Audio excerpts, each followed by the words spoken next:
sebab mak saya ada sakit jantung, kebas tangan. Sampaikan mak saya kebas tangan tu, doktor buang urat tangan sebelah kanan. Kayla, awak beli untuk mak awak ke? Ya, saya beli Fitech tu untuk mak sebab saya area Sarawak.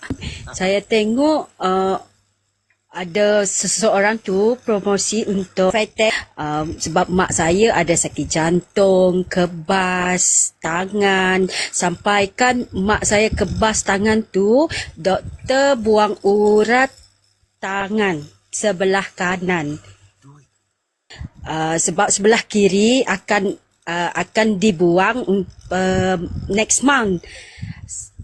Jadi saya buntu, saya tengok feedback Fitech bagus. Jadi saya try lah 1 botol. Pas mak saya makan tu, mak saya cakap, bagus ni. Dia cakap tangan saya tak kebas. Lepas tu dia bacaan tinggi darah tu sekarang, alhamdulillah, dulu tiap bulan dia ambil ubat. Sekarang ni dah 6 bulan sekali pergi jumpa doktor.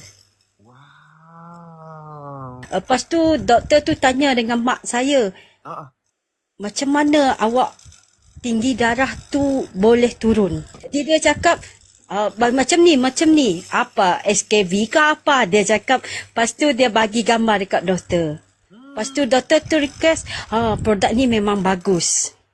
Beruntunglah kamu anak jumpa produk ni. Bukanlah cakap bohong, tapi memang berkesan dekat ibu saya sebab dia sakit jantung, tinggi darah, kebas, lepas tu gula dia tinggi. Sekarang alhamdulillah. Nasib baik tak jadi, tak dipotong saraf. Sebelah kiri tak jadi, sebelah kanan dah potong. Alhamdulillah sebelah kiri tak jadi. Kalau tidak dah kena potong kan? Ya.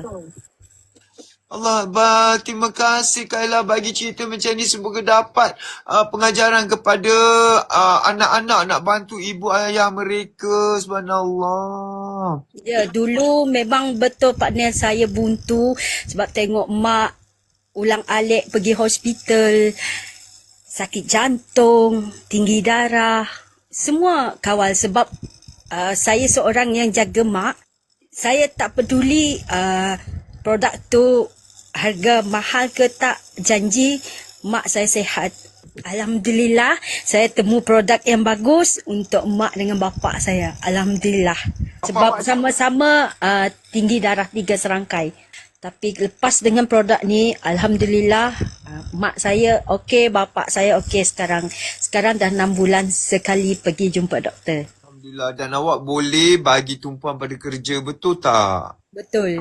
Dah tak ganggu dah kerja awak. Alhamdulillah. Syukur sangat Kayla. Ni bukan feedback lah main-main, tapi benar-benar depan mata.